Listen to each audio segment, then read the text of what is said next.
Okay, calm down. Layla, I want to say again that I'm so sorry for what you've gone through, both as a student and also as a Palestinian, um, Thank you. I really because appreciate that. I know that you've lost family members. Would you like to, I have more questions for you um, about Colombia, but do you also want to take this opportunity to tell people about your family? My family members, I lost 14 family members in the Gaza church bombing. My family is, they're Palestinian Christians. And so I have some family in Gaza. I've got some family in the West Bank, in Jordan. A lot of us are scattered all over the place. And that's kind of typical for Palestinians because once you leave Gaza or the West Bank, you're often not allowed to return. Like my my baba, like he can't go back. And like that's the thing. There's also significant risk with like people like me, like speaking out about the genocide and participating in activism for Palestine. The Israeli authorities oftentimes they ban people who support Palestine like from going back and visiting their family. Like this is something that's used against us. It's something systematic. And yeah, I just really with all of this, it's like I have experienced a lot for being Palestinian American right now, and I know that what I'm dealing with is challenging, but at least, I mean, I have a roof over my head.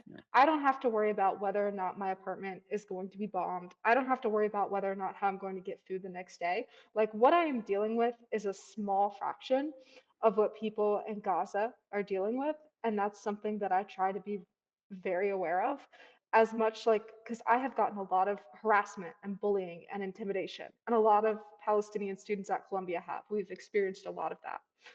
But we know that what we're doing is right, and we're not going to stop speaking up for Palestine and for the liberation of our people. Can you tell us about this alleged participant in the spraying? How you know that they were IOF members? Yeah, so that person, they actually indicated it on their LinkedIn. They indicated on their LinkedIn and also in an interview that they did with the news. I directly interacted with him. He went up to me and he called me a terrorist.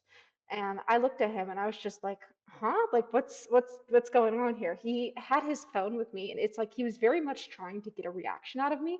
When I was calm towards him, he was upset and so was his friend.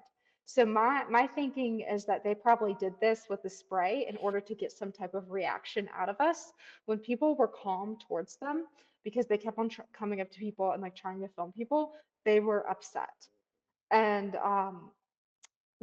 his Columbia hasn't really done anything about this student that did this to us. They haven't really done anything about the other student that did this to us.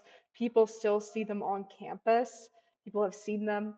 And in order to like get into these buildings on campus, you have to have like ID card access. So that means that Columbia, even though they did this to us, they did not turn off their ID card access, which is suspicious. And yeah, it's honestly been really traumatizing. Like I'm in grad school. Like this is the when this happened, it was the first week of the semester. Like I haven't even like bought my textbooks for class or anything yet. Like class hadn't even started and this happened. Like it just feels so surreal just talking about it right now. And people when I say this to people, they're like, "Oh, you can't this can't be real. This can't be real." And I'm like, "I wish I was making this up, y'all. Like it is horrible." And this stuff skunk, it's used on Palestinians in the West Bank on a regular basis. When it's really just horrifying. Like I would not wish this stuff on my worst enemy just because of how horrible it is. If it gets on your clothes, if it gets on your clothes, your sheets, etc., it really sticks to any soft surface. You cannot get it off unless you have the soft soap, the special soap that you can get from law that can only be accessed if you're law enforcement. So I've had to throw out a lot of stuff just because it smells like sewage and I don't have the space to store it. And that's something that Palestinians in the West Bank they have to deal with on a regular basis. Like if a merchant, if their produce gets sprayed with skunk by someone in the IOF, they have to throw away all their produce. And these are businesses, these Palestinians are already suffering economically. They're under a lot of different economic sanctions. So it's like this is really done as a form of punishment. And also too, it's just the experience of being of being sprayed with skunk itself. It's like it makes you not want to be towards other people because you're like, I stink. I don't want to be towards other people. And like to this, Right. like I'm still a little self-conscious because it's like I've taken probably like 20 showers and I can't get this stuff out of my hair. Like the fact that this is seen as acceptable and okay to use on people is horrible and it doesn't belong anywhere on a college campus. It's interesting that you mentioned your family is part of the Christian community because that's of course a community that the deputy mayor of Jerusalem pretended didn't exist. I don't know if you saw this clip of this Mm-hmm. woman claiming that there were no Christians in Gaza, no churches in Gaza. Of course, there were no churches because they bombed them. But Yeah. that's I mean, it must be infuriating the erasure as a Palestinian and then erasure as a Christian Palestinian because that you guys don't fit the narrative. Exactly. Because We this is all challenge, supposed to be about Muslims versus Jews. yeah, they're making this all about religion. And it's like, no, this is not all about religion. This is about occupation. That's what this is about. This is about occupation and this is about genocide. Like, it doesn't matter what religion the other person is, it should not be acceptable to kill 30,000 people. No matter Yeah. what their beliefs are. Like that's horrifying to me, and the fact that this is being done with our tax dollars. Like like people are struggling economically right now. I'm like, our taxes could go towards housing or healthcare. Why are they going towards bombing Palestinian children? Like there's so much better things we could be doing as a country. People are asking if you're gonna sue. So I have a fantastic attorney, several attorneys actually, and I am taking legal action. I cannot say what that legal action is at this time, but I am not the only one who is doing this. So just know that several students, including myself, are planning on taking legal action. Speaking of Columbia, you have a very, interesting professor in the business department, at Columbia, um, Shai Davidai. What is his deal? Do you have any interactions with him? And if you do, I'm sorry if you do. Let's just say he has a bit of a reputation around campus among students and faculty just for the rhetoric that he uses. It's really inflammatory. He's implied that students are affiliated with Hamas and apply it. He's also said stuff, yeah, like that right there. He's called for the expulsion of students, the doxing of students. It's just very odd behavior for a professor. It's like you're a grown man and you have two kids. Like, why are you acting this way towards students? It's really weird, to be honest. So, I would love to show you guys some of his self-pitying tweets, but he blocked me, as we learned right before when we were setting up, as Layla was a witness too. He blocked me because he's so he blocks fragile. everyone. And he's like, "I'm not gonna stop. I will not stop. I refuse to stop. I'm defending myself." He's like, even if I had his terrible politics, I feel like I would be so embarrassed by him and not want him to Yeah, be associated with me. his colleagues are embarrassed by him. Like there are Yeah. people at the business school who don't like him. And it's like so many people have reported this man because he hasn't just harassed me. He's made edits of students. He's made edits of students. And Like, edited their videos, you mean? yeah, like Like, edited videos of our them? videos, like edited videos of us and like they are getting reposted by the state of Israel's Twitter account. I'm like, what is going on here? And then And he keeps he was calling for doxing and keeps calling for yeah. expulsion. And then he's saying, like, oh, I'm not going after individual students. He said that one time. And then he proceeded to go after individual students. It's just, I've never seen a professor act like this towards students. Like, it is fine if he has his political beliefs. I have Yeah. no issue with that. People are entitled to their beliefs. But like, as a professor, using your personal social media to go after students and go after student organizations is very inappropriate. And yeah, I'm truly surprised Colombia hasn't done anything sooner, but also like I'm not surprised at the same time, just because it really is a hostile environment right now for students who are Palestinian, Arab, Muslim, or if you just support Palestine. Speaking of the double standard that we're discussing, I think that this is an interesting, question, rhetorical question that you asked on Twitter. So you tweeted out a screen grab of an article, a tweet from Accuracy in Media, which said Fox News covered our latest campaign to expose anti-Semitic students and faculty across the country. We'll be at 6 universities this week, including Harvard and Columbia. Join us and take action at Check Your Hate, which is a watchdog group. Yeah. And then you write, Columbia University students were attacked with chemical weapons, and now the doxing truck is coming. How are we supposed to learn like this while Columbia does nothing? Yeah, maybe Fox News should cover that if they care about student safety. But tell us about this doxing truck. So this doxing truck has come before. It's hosted by an organization called Accuracy in Media, and the name is a misnomer. It's funded largely by very well off conservatives. This truck costs thousands of dollars to run each day, and basically it circles around campus with our faces and names on it. So having this thing go around campus, especially after many students were attacked with chemical weapons, I'm like, students were already hospitalized. Like, what will it take for Columbia to do something? Will it take one of us getting killed? Like, this is ridiculous. It's like people have reported the doxing truck, people reported it to the NYPD, people reported it to public safety, people have told admin. It's like people are fed up because we're like, we don't know what else to do.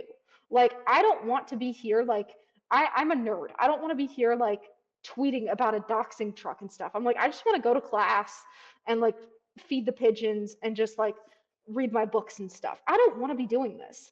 And Right. it's really bizarre that Columbia admin, what they're doing is they're prioritizing the wants and wishes of their donors over the well-being of students. Because how they're responding to this is they're risking their reputation. People are going to know that this is not a safe place for their students to go. And also too, they are risking dozens of lawsuits. I mean, students are furious. I have friends with autoimmune conditions. Their autoimmune conditions are worse, and they're having to seek additional medical treatment after being exposed to this stuff. Like, this stuff is really harmful. Yeah. And Columbia is just trying to act like it's no big deal. It is a big deal. And the fact that we were just left to deal with it by ourselves. I'm like, Columbia has a $12 billion endowment. There is so much money and wealth and resources here. You're telling me that they couldn't have secured some of that special soap for us, or that they could have offered us like some financial help? Like, why are students having to look up on Reddit how to deal with chemical warfare to deal with this? It's ridiculous. And it's infuriating too, because it's like I I I'm very grateful to be at Columbia. Like, I I worked really, really hard to get here. I was really sick before I came here with endometriosis. I was so sick. So going here was like my dream. And I'm very grateful for the faculty that I've met here, my friends, they're wonderful, but it's just the continuous negligence by Columbia administration. It's embarrassing. I'm like, these are grown adults with PhDs who are acting like this. It's ridiculous. What do you want Columbia to do? What I think Columbia needs to do is those students need to be expelled. Those students need to be expelled and banned from campus. Bare minimum is what they need to do. They need to provide students who are impacted, they need to provide us with financial compensation for the medical treatment that we're having to go through, for the loss of clothes. They need to take our proposals seriously and stop suppressing and silencing student activism and student voices.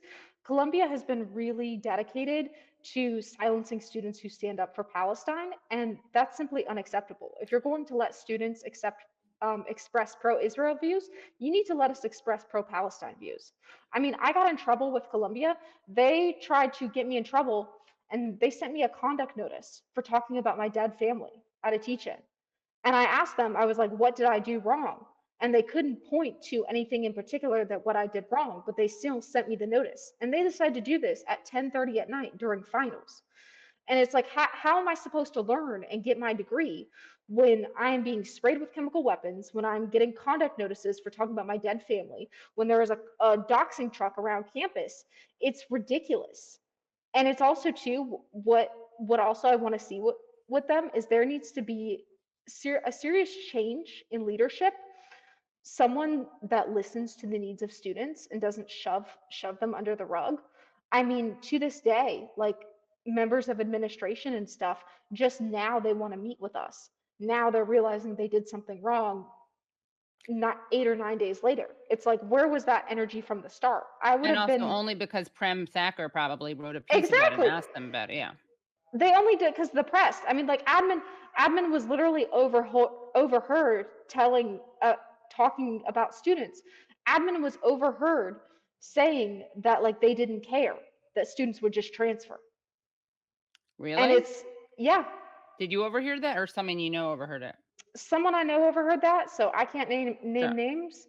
Right. But yeah, like they so clearly do not care about students. I mean, going to this place feels like attending a hedge fund that does education on the side is really what it feels like. It's like, so we should not have to beg our university and post photos of ourselves at the hospital for them to do something. Right.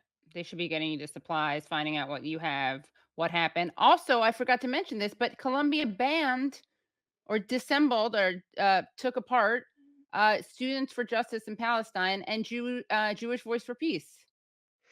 Yeah, they did that because of pressure from donors. Donors were really, really upset about that. And instead of listening to students and listen, because students are overwhelmingly pro Palestine, and that really scares donors. They really do not like Right. that. They really do not like seeing the protests on campus. So Columbia would rather prioritize what donors want instead of what students want. It's just such a gross violation of freedom of speech, also. It is. I mean, it's disgusting. It's so embarrassing the fact that they have to resort to that, to shutting down organizations that are legal. Um, well, before you go, Layla, I wanted you to react to some words from Nancy Pelosi. I'm curious what you think. Trigger warning, I guess I should say. Okay. But here she is being asked about people like you, protesters. In my house all the time. So I have a feeling for what feelings they have. But we have to think about what we're doing. And what we have to do is try to stop the suffering in Gaza. This is women and children, people Yes, who don't have agree. a place to go. So let's address that. But for them to call for a ceasefire is Mr. Putin's message. Mr. Putin's message. Make no mistake, this is directly connected to what he would like to see. Same thing with Ukraine. It's about Putin's message.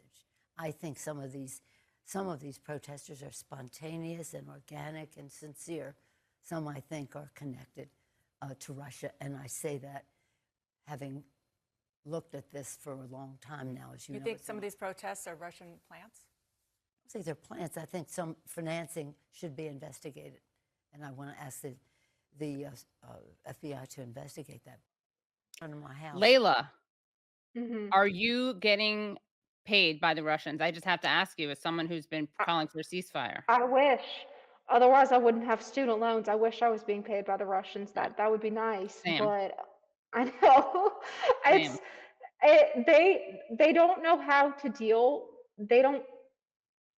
Our elected officials, frankly, are not prepared to deal with how angry the American public is right now about this. So they are scrambling and trying to find anything that they can to fit their narrative. And it's also too, it's like there's all this talk about, oh, lobbying from Russia and spying from Russia and stuff. And it's like nobody ever talks about, say, AIPAC or Israel as a Right. as a foreign agent. Yeah. Nobody ever talks about that. Right. Even though she gets lots of AIPAC money, and she's vowed to Israel that nothing would get in the way of their relationship. And now I want to be fair and balanced, because I don't want to just show one side of Nancy Pelosi. Mm. She did accuse people of being paid by Russians, but she also made another really important suggestion. So let's take a look at this clip of her being spoken to by a protester.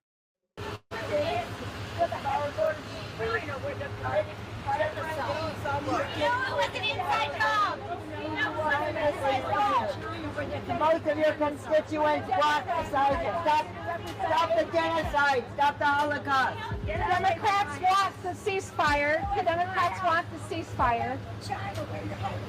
The Democrats want. So I should actually ask you, are you getting Chinese financing? I am not getting Chinese financing. I feel like I also- did what Nancy wanted me to do. Yeah. I've also been accused of getting funding from Qatar. You name a crazy rumor and they've said it about us. Somebody told me that feeding pigeons was anti-Semitic, like you name it. Because Yeah, Layla's into feeding pigeons. I forgot to say that in the I love intro. pigeons. Yeah, They're like my favorite it's animal. good. Someone has to love them. Yeah. I love them. And yeah, somebody got mad at me for feeding the pigeons. They told me that Zionists had better bird food. And and they were like, "Why are you using the store brand bird food for the pigeons?" I was like, "Guys, I'm in grad school. Like, So insane. come on." It's so crazy. Well, Layla, thank you so much. Come back on. We'd love to hear from you again, and best of luck with your recovery. Thank you so I'm much for so having sorry. me. Yeah, of I course. really Yeah, this is great. appreciate I really appreciate this. Have a good rest of your night. Thank you too. Bye, Layla. That was Layla. That was great.